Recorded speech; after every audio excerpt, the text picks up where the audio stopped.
You look a little thicker, a little thicker. What's up with that?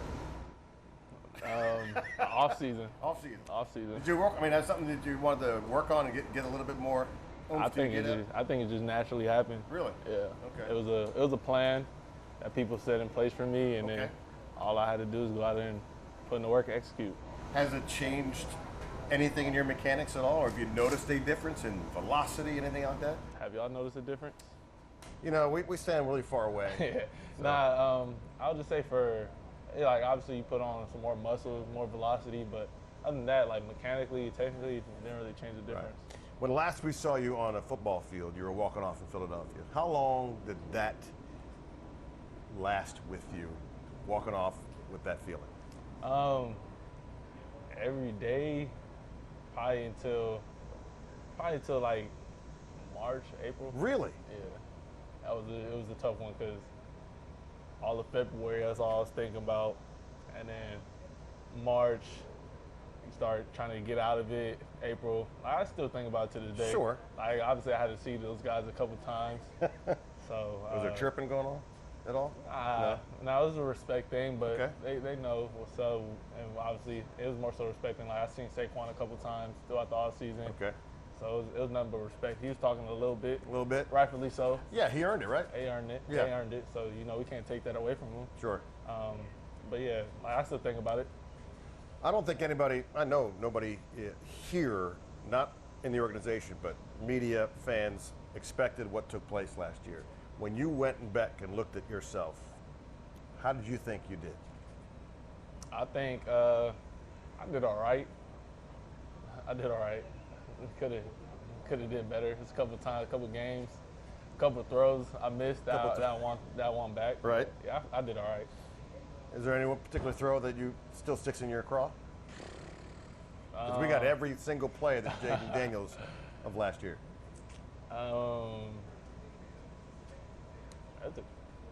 It's not one particular. There's a couple though. You were a big man on campus at LSU. You come to an NFL team, this franchise, which was starving for 2 decades. Have you felt the love from the DMV? Like when you go out somewhere, is it kind of like, okay, wow. Yeah. It is. I'm not really like a outgoing person. I've heard that. So, like when I do go out and like people notice me, obviously they show love, and obviously I try to do my best to show them love back. But I kind of try to fly under the radar. Mm-hmm. You try. Sure. Which is hard. I just want to go out there and just be myself and hang out. But yeah, I mean, a couple people caught me at the gas station the other day. What did they say? Thank you. Okay. Thank you. Right. And stuff like that, and they're like, we're so excited for the season, but they show nothing but love every time I'm out in public. Have you gone out in disguise at all? You haven't done that yet? Nah, No. I might throw some sunglasses on. Sunglasses on. Disguise, not yet. Right. I mean, I don't want to tell my disguise if I do. Well, that's a good point. I did not think about that. If you'd answered it, then I would have been outing you at that so point. I may go out of disguise, I may not. So you gotta catch me. If you're looking for a guy with sunglasses and I don't know what, how big for you to have basically the entire coaching staff, but to have all your guys, OC, QB coach, all those guys come back for a second year? How much does that mean to you? What does that say? It's like, that's probably the most underrated part about, just the business of, even college, NFL, because obviously, people have opportunities to go and help themselves out and their families, so they got to do what's best for them. But just to have everybody back and another year in the system, that's super underrated, because now it's like another year of knowing, have a relationship with OC and coaches and stuff like that, and then now we get to build even more. How much, that's my next one, how much more comfortable? Because, I mean, if you're a rookie, look, you came in and you already knew the offense through VR work and everything else. How much more comfortable do you feel?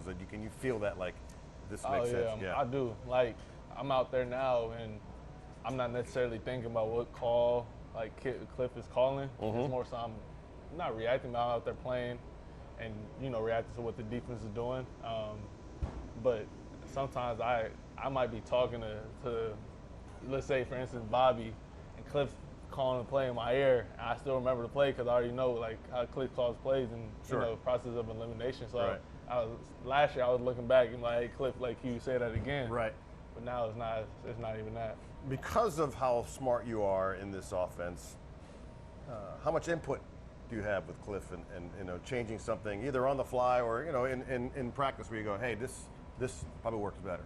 I got input for sure. Like it's open communication between me and Cliff. Of like, not even just me, but everybody in the quarterback room. It's more so like, hey, I think this might work, or let's build on this and stuff like that. And we have freedom within the structure of the offense to get to anything we kind of want to, Right. based on what we see.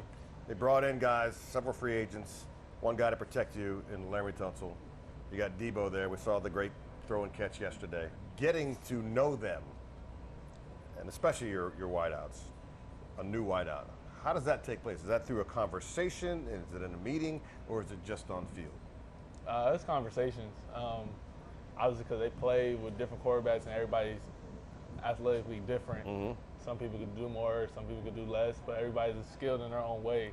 So it's like conversation, but I think for us it's more so authentically building a relationship off the field of football. Right. That goes a long way because at the end of the day, then you know, when I do confront you about something, it's not more so like I'm attacking you. Right. It's more so, okay, like this is what I see. I might say it in a different way, but just know we're both on the same page and trying to accomplish goals, be the best and to win. I talked to a couple of former players. Some of them are here and going, these guys don't do two-a-days. It's a one, But then I'm looking at it, and I'm out here live yesterday at 6 o'clock, and I'm hearing the horn blow. So you guys are. So can you just take the viewer and the fan through your work day? What's your schedule like? Yeah, I mean, I'm here early, walking through the plays before practice, and then going and doing some stuff to get ready for practice. Coming out on the field, you're out here on the field in practice. And now we got time to recover, go get your lift in, trying to get prepared for the next day. And then DQ does a good job of giving us time to actually recover throughout the day. And then you got meetings. Like that's the thing. It's inevitable. You're not going to beat meetings. You have meetings. You got to go over the correction from practice. Then you got to go over the install for the next day. And then, you got walkthroughs and stuff like that. So it's a long day. Right. I know you were asked about Terry yesterday, and you said, hey, we know he's working. Yeah. Is there any concern at all? Or that's the better question is, how quickly do you guys get on the same page when he comes back? Hopefully very, very quickly, whenever that time is. And I know it's not going to take much because I know how Terry moves, and we kind of know and anticipate things that we could do. But now it's more so like getting him back in that football shape because it's different, just training stuff like that. So Sure. him getting back in that shape, getting his legs up under him, and we're going from there. I think maybe the Atlanta game last year, you talked about the name on the back of your jersey and what it meant to you. Yeah. And you mentioned your grandfather. What do you think he would say about all that's taken place over this last 2 years? He would be super proud. He'd be calling all his friends. He'd probably call me right now. He'd be calling me right now, checking in on me. But he'd most definitely be calling everybody, walking down the street, telling all the neighbors about me and stuff like that, everything I did. So it's fun because every time I go back, because it's still the same house, I got family that live there, and like the neighborhood, they embrace me. So it's solely because of my grandpa. Agents. Terry's got one, trying to work a deal. Bobby is his own agent. Yeah. You have Mom's as yours. How did that come about, or how's that working out? It's going good. I mean, she's not representing me officially, but she is an agent. She's certified, so I still have my agent, Ron Butler, but my mom is for sure, she's certified. But it's good for her, just to change the narrative in the game. Obviously, a woman in power, supporting them, empowering them, and showing hope for the younger generation of women that want to go out there and do something like that. Absolutely.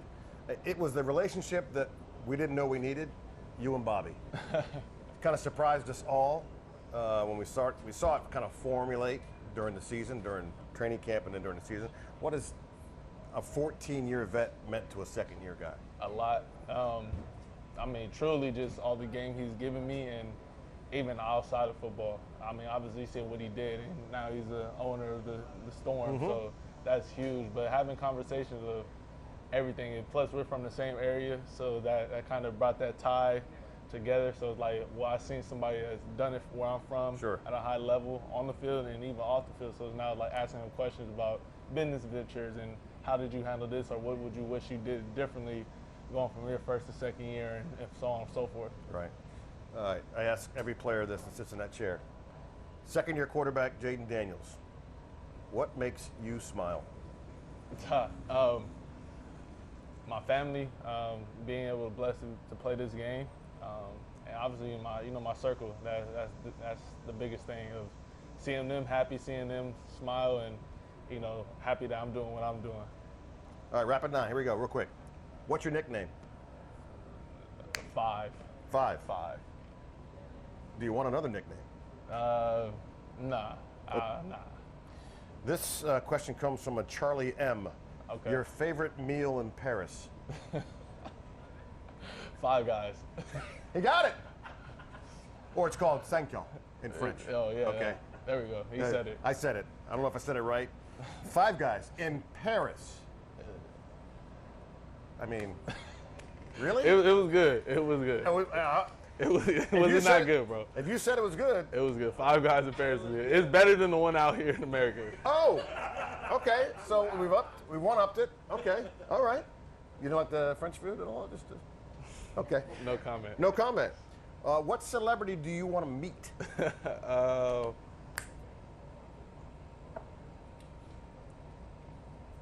I don't know. No, really. I don't You met know. a lot in the last couple of years, but there's not one you go, Juan Soto.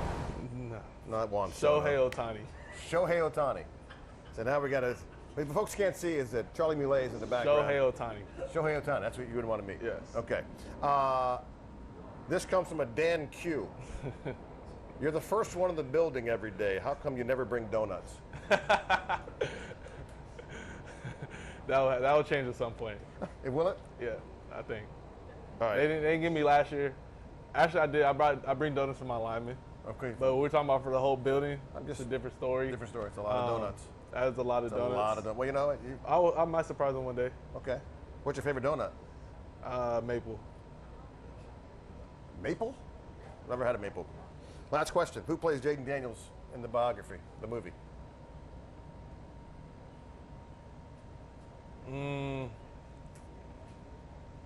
Probably me. I did a couple things. You did. I'm starting to get into. But you just told me my acting. you're kind of laid back and kind of quiet, and now you want to be I on the think big I screen. could. Yeah, I think I could do it. Then who plays mom? That's hard. that's very hard. I don't know if anybody could fit her unique personality. Shout out, Mom. Thanks for your That time. was the right answer. It was perfect.